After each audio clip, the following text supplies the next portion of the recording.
Right, same to same ఇది కూడా మీరు అబ్జర్వ్ చేస్తే logic. Okay, right, into 1.5 plus 1.5 అమ్మా. 4కి 7.5కి రిలేషన్. 4 ఇంటూ 1.5 అంటే 6 plus 1.5. Next one 7.5 into 2.5 plus 2.5 అమ్మా ఇది. Next one into 3.5 plus 3.5. ఓకేనా? అంటే అన్ని నెంబర్లు ఏం చేయాలమ్మా? 1.5, 2.5, 3.5, 4.5, ఓకే 5.5 ఇలా మల్టిప్లై చేసి సేమ్ అవే నెంబర్స్ మళ్ళీ యాడ్ చేయాలి. ఓకేనా? రైట్. అంటే ఇప్పుడు సెకండ్ సిరీస్లో నేను ఈ అడుగుతున్నాడు, అవునా? అంటే ఇదే లాజిక్ అప్లై చేసి ఈ కనుక్కోవాలి. అంటే 5 ఇంటూ 1.5 అంటే 7.5 ప్లస్ 1.5 అంటే 7. ఓకే, సారీ, 5 ఇంటూ 1.5 అంటే 7.5 ప్లస్ 1.5 అంటే 9. 9 ఇంటూ 2.5 అంటే 18 అండ్ 4.5 22.5. 22.5 2.5 యాడ్ చేస్తే 25. అలా చేసుకుంటూ వస్తే ఈ వాల్యూ ఎంత అవుతుందంటే 2282.5 అవుతుందమ్మా. ఓకేనా? చూడడానికి భయంకరంగా కనబడుతుంది కానీ ఇక్కడ పర్లేదమ్మా. క్యాలిక్యులేషన్స్ ఎక్కువ డెసిమల్స్ రాకపోవడం వల్ల మీకు కొంచెం ఈజీగా ఉంటుంది. ఓకేనా? Right, so the next beautiful question. Okay, Amit has to travel a distance of 66 kilometres అమ్మా. ఇది ఎల్సిఎం హెచ్సిఎఫ్ మీద క్వశ్చన్ కొంచెం బండకు కనపడినా ఇదిగో ఇలా చూసి అలా చెప్పే క్వశ్చన్ అమ్మా. మనం మన యాప్లో కానీ మన క్లాసెస్లో కానీ ఓకే చెప్పిన షార్ట్ కట్ యాస్గా పర్ఫెక్ట్ యూటిలైజ్ అయ్యే క్వశ్చన్. అమిత్ అనేవాడు 66 కిలోమీటర్లు, 88 కిలోమీటర్స్, 110 కిలోమీటర్స్ 3 కాన్సిక్యూటివ్ డేస్లో నడవాలి. అంటే ఫస్ట్ డే 66 నడిచాడు అనుకుందాం, రెండో రోజు 88 నడిచాడు అనుకుందాం, మూడో రోజు 110 కిలోమీటర్స్ నడిచాడు అనుకుంటున్నాం, అవునా? రైట్. ఇంకా ఏం చెప్తున్నాడు అమ్మ వాడు? He travels with the greatest possible constant speed on the 3 days so that he covers the respective distances in an integer number of hours. ఇక్కడ ఒకసారి జాగ్రత్తగా చేస్తే ఇది డిస్టెన్స్ కదా, ఈ డిస్టెన్స్ స్పీడ్ ఇంటూ టైంలో చెప్తున్నాడు. ఈ టైం హోల్ నెంబర్ అవ్వాలంట. ఈ టైం హోల్ నెంబర్ అవ్వాలి అంటే ఓకే ఇప్పుడు నెక్స్ట్ చెప్పాలమ్మా, డిస్టెన్స్ బై స్పీడేగా టైం అంటే వీడి హోల్ నెంబర్ అవ్వాలంటే డిస్టెన్స్కి స్పీడ్ ఏమవ్వాలి? ఫ్యాక్టర్ అవ్వాలి. ఓకే, అందులో 66కి 88కి 110కి ముగ్గురికి ఫ్యాక్టర్ అవ్వాలి కాబట్టి కామన్ ఫ్యాక్టర్ అవ్వాలి. అందులో గ్రేటెస్ట్ అడిగాడు కాబట్టి హెచ్సిఎఫ్ చేయాలి, అవునా కాదా? అంటే స్పీడ్ ఎంత అంటే ఈ ముగ్గురికి హెచ్సిఎఫ్ ఎంత? 22. ఓకేనా? 22 అంటే ఇక్కడ ఎన్ని అవర్స్ పట్టిందమ్మా? 3 అవర్స్. ఇక్కడ 4 అవర్స్. ఇక్కడ 5 అవర్స్. ఓకే, ఇప్పుడు వాడు ఏమంటాడు చూడమ్మా. Okay, so on 3 days so that he covers the respective distances in an integer number of hours on each day. అయిపోయింది. How many hours will it take him to complete the journey?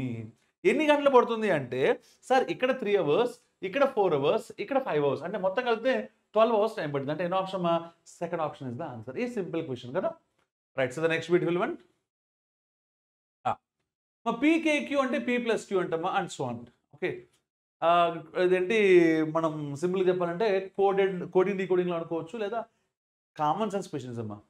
Which of the following equation is incorrect? చాలా మంది చూడడం ఇది. Okay అమ్మ, ఇప్పుడు దీన్ని try చేస్తే okay కే అంటే ఏంటి?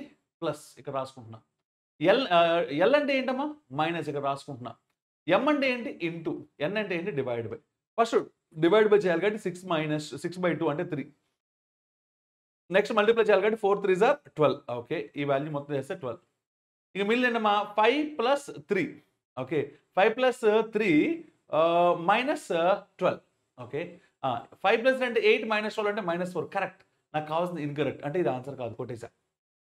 సార్ ఇంత పెద్ద ట్రై చేయండి సార్, ఇది చాలా లెంగ్తీగా ఉంది కాబట్టి ఈ రెండు ట్రై చేసుకుంటా. సార్ ఇదేదో స్మార్ట్గా కొంచెం ఈ రెండింటిలో వీడు బుడ్డోడుగా ఉన్నట్టు వీడిని ట్రై చేస్తా. కే అంటే ఏంటమ్మా? ప్లస్, ఎల్ అంటే మైనస్, ఎం అంటే ఇంటూ, ఎన్ అంటే డివైడెడ్ బై. ఓకే, ఒకసారి రీరైట్ చేసుకుంటే 5 + 6. ఓకే, ఎల్ అంటే -3, ఎం అంటే ఇంటూ 4, ఎన్ అంటే బై 8. అవునా? Okay, 4 1s 4 2s. 5 + 6 అంటే 11 -3/2 అంటే 1.5. 11 - 1.5 అంటే ఎంత? So it is 9.5. అవునా? అంటే ఇది కూడా ఆన్సర్ కాదు. ఓకేనా? నెక్స్ట్ లాస్ట్ వన్ ట్రై చేయండి. 30n. ఎన్ అంటే ఏంటి? బై 10. ఓకే, కే అంటే +4. ఓకే, ఎం అంటే ఇంటూ 2, ఎల్ అంటే -2. అది 15 అవుతుందా లేదో చూద్దాం. 0 0 క్యాన్సల్ అంటే మిగిలిన 3. 3 + 4 ఎంత? 7. సారీ, 4 × 2 ఎంత? 8. ఓకే, 3 + 8 ఎంత? 11. 11 - 2 ఎంత? 9. కానీ వాడు ఎంత ఇచ్చాడు? 15. అంటే ఇదే రాంగ్ ఆన్సర్. సో అంటే ఎన్నో option? Fourth option is the answer. ఓకేనా? ఇది ఈజీ క్వశ్చన్. ఓకే, ఇది కూడా ఆన్సర్ రాంగ్ ఇచ్చాడమ్మా యాక్చువల్గా. ఓకే, 9:24 PM అవుతుంది కానీ వాడు ఇవ్వలేదు. ఓకే, చూద్దాం. Let us see what he has given. A pipe N can fill a tank in 1/4 hour. N fill చేస్తుంది కాబట్టి ఇన్లెట్. 1/4 hour అంటే 1/4 × 60 అంటే 15 minutes టైం పడుతుంది. Okay, and another pipe M can fill it. Okay, ఇది fill అంటే M కూడా inlet.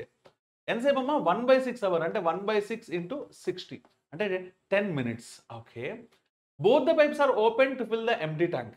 Okay, రెండింటిని open చేశాడమ్మా ఎంటీ ట్యాంక్ని ఓపెన్ చేయడానికి, ఓకే, ఫిల్ చేయడానికి.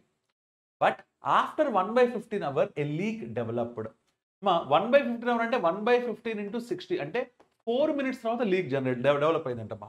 Okay, so the leak alone can empty the full tank in just 1/12 hour. Okay, leak ఒకటే అయితే ఎంతసేపులో ఎంప్టీ చేయగలంటే 1/12 అవర్ అంటే 1/12 ఇంటూ 60 అంటే 5 మినిట్స్లో ఎంప్టీ చేస్తుంటాం. అంటే ఏదో సూపర్ స్పీడ్లో ఉంది. ఎల్సీఎం కడితే 30 ఎల్సీఎం సరిపోతే ఇది ఫిల్ చేస్తుంది 2, ఇది ఫిల్ చేస్తుంది 3, ఇది మాత్రం ఎంప్టీ చేస్తుంది అంటే -6. కానీ ఇది డైరెక్ట్ ఇలా జరగల. ఎలా జరిగిందో తెలుసా? సో ఫస్ట్ ఇదిగో వాడు చెప్పాడు 1/15 అంటే 4 మినిట్స్ ఇన్లెట్స్ 2 ఓపెన్ అయ్యాయి.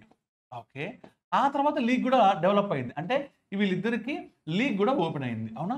ఓకే, ఇప్పుడు వాడు ఏమవుతున్నాడు చూడండి ఒకసారి జాగ్రత్తగా. 3 ఓపెన్ అయితే ఏమవుతుంది? ఫిల్ అవుతుందా ఎంప్టీ అవుతుందా ఒకసారి చూడండి. 2 + 3 5 -6 అంటే -1 అంటే ఎంప్టీ అవుతుంది. ఇనీషియల్గా ట్యాంక్ ఎంప్టీ, గుర్తుపెట్టుకో. Okay, if both the pipes are open at 9 PM.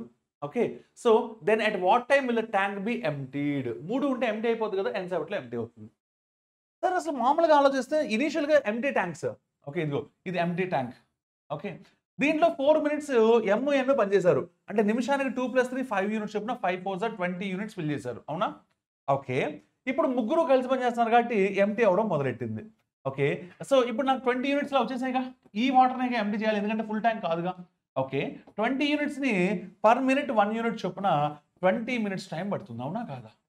అంటే ఇక్కడ 4 మినిట్స్ ఆ తర్వాత 20 మినిట్స్ అంటే మొత్తం 24 మినిట్స్ టైం పట్టింది. ఎప్పటి నుంచి? ఆ రెండింటిని ఓపెన్ చేసింది 9 అంటే ఇక్కడ 9 PMకి ఓపెన్ చేశాడు కాబట్టి 9 నుంచి ఇది 4 అది 20 అంటే 24 మినిట్స్. అంటే ఆన్సర్ ఎంత రావాలి? 9:24 రావాలి. కానీ ఇవ్వలేదే. మరి దాని వాళ్ళ ఉద్దేశం ఏంటో మరి మనకు తెలియదు. Right, so the next beautiful one. Okay, right. Rajini has a digital watch that shows time in a 24-hour format. అమ్మ ఇది ఒక నిజంగా చెప్పాలంటే రాంగ్ క్వశ్చన్ ఇది కూడా. ఓకే, కానీ కొంచెం అడ్జస్ట్ చేసుకుని మనం కరెక్ట్ చేసుకోవచ్చు కాబట్టి నేను రాంగ్ అని రాయలేదు. ఎందుకంటే అది రాంగ్, ఇది రాంగ్. ఓకే, మనం ప్రీవియస్గా కొన్ని క్వశ్చన్స్ రాంగ్ అని చెప్పాను ఇక్కడ. అవునా కాదా? Okay, right. ఎక్కడ ఇది రాంగ్, దీని ముందు ఇంకో క్వశ్చన్ రాంగ్ అని చెప్పాను. అవునా?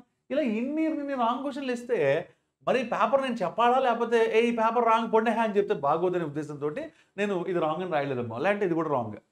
Rajani has a digital watch that shows time in 24-hour format. అమ్మ మనకి రైల్వే టైం ఉంటుంది కదా. ఓకే, మధ్యాహ్నం 1 గంటని మనం 1 PM అంటాం. రైల్వేలో ఏమంటారమ్మా? 13 అంటారు. అవునా కదా? Get the time on the watch shows 23:45. Okay, అంటే 11:45. 23:45 అంటే ఏంటమ్మా? 11:45 PM. Okay, after passing A minutes, okay, A నిమిషాల తర్వాత the watch shows the time in such a way that the 4 whole numbers are again arranged in ascending order from left to right. మళ్ళీ A minutes తర్వాత ascending ఆర్డర్లోకి వచ్చేయంటున్నాడు. అసలు నాకేమనిపిస్తుంది అంటే ascending order అంటే ఏంటి? పక్కపక్కనే ఉండాలి, దూలాన్ని ఉందా? ఏం లేవుగా. ఇప్పుడు నేను చెప్తాను చూడండి. టైం 23:46 అయింది అనుకోబోయా, ఇది అసెండింగ్ ఆర్డర్ కాదా? లెఫ్ట్ టు రైట్ చూడండి. 2 కన్నా 3 ఎక్కువ, 3 కన్నా 4 ఎక్కువ, 4 కన్నా 6 ఎక్కువ, సరిపోయింది కదా. అంటే ఏ అంటే ఎంత? 1 మినిటేగా. ఓకే, ఏ 1 అంట. పోనీ ఇదిగో 23:47 ఏ ఇది అసెండింగ్ ఆర్డర్ కాదా? ఇది కూడా అసెండింగ్ ఆర్డరేగా. ఓకే, సో 23:56 ఏ ఇది అసెండింగ్ ఆర్డర్ కాదా? వాడు అసెండింగ్ ఆర్డర్ అన్నాడే కానీ ఆ టైంలో ఉన్న డిజిట్స్ పక్క పక్కనే ఉంటాయని ఎక్కడ చెప్పలా. చూడండి జాగ్రత్తగా. Okay, after passing A minutes the watch shows the time in such a way that the 4 whole numbers are again arranged in ascending order from left to right. ఆ 4 నెంబర్లు అసెండింగ్ ఆర్డర్లో ఉంటాయని మాత్రమే చెప్పాడు. Okay, good.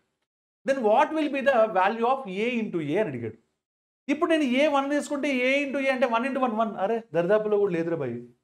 ఇప్పుడు చెప్తాను చూడండి. వాడి ఉడతలు బట్టి ఆలోచన ఏంటంటే ఇది కాదంట.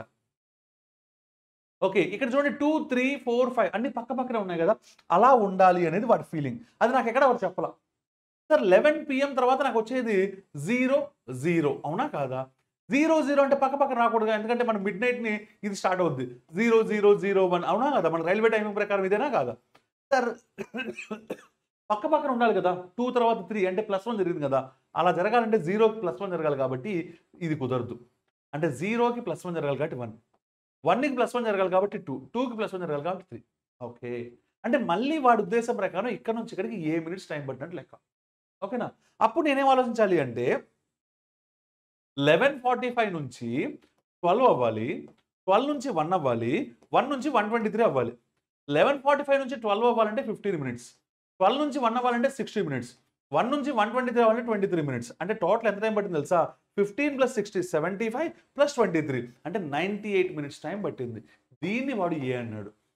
ఇప్పుడు వాడు ఏ ఇంటూ ఏ అడిగాడు. అంటే 98 ఇంటూ 98 కానీ లేదా ఒక ఏ ఇంటూ ఏ అంటే 98 స్క్వేర్ ఎంత. సో నాకైతే నోటికొచ్చు 9604 అని. సో ఆన్సర్ ఎంత అంటే 9604 అంటే ఎన్నో ఆప్షన్ అమ్మా? Fourth option. ఇప్పుడు చెప్పండి ఈ క్వశ్చన్ రైటా రాంగా? గ్యారంటీగా ఇది కూడా రాంగే. ఓకేనా? Let's see the next beautiful one అమ్మా. మీరు ఛాలెంజ్ చేయొచ్చమ్మా వీటన్నిటిని గుర్తుపెట్టుకోండి. ఓకే. మా blood relations coded relations.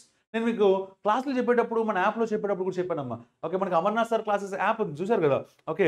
So ఈ యాప్లో మన ఈ మోడల్ క్వశ్చన్స్ డిస్కస్ చేశాను మీతో కదా. ఇక్కడ చూడండి.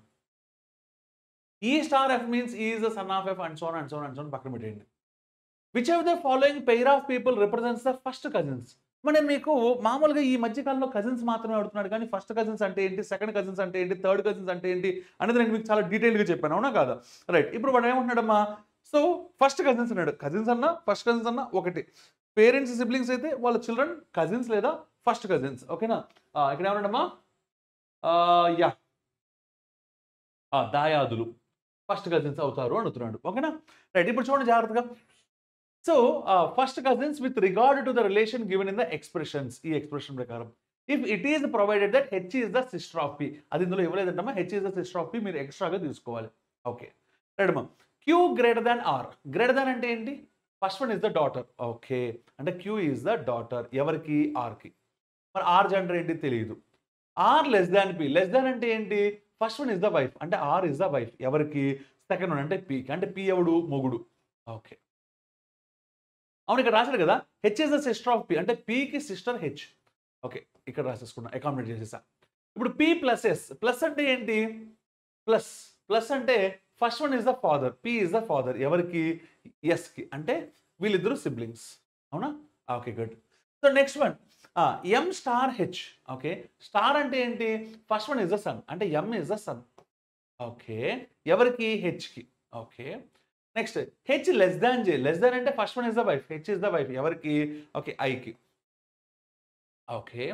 Next I plus J. Plus అంటే ఏంటమ్మా? First one is the father. అంటే ఐ ఇస్ ద ఫాదర్. ఎవరికి? జేకి. ఓకే. రైట్ అమ్మా. ఆల్రెడీ వాడు ఏమడిగాడమ్మా? కజిన్స్ అడిగాడు. ఎంఎస్ కజిన్సేగా. అంటే ఆన్సర్ అయిపోయింది సెకండ్ ఆప్షన్. ఇక నేను మిగిలినవన్నీ రాయక్కర్లా. Right or wrong? That is the answer. రాసుకోండి. J less than K, K plus L అన్నీ కూడా. ఓకే.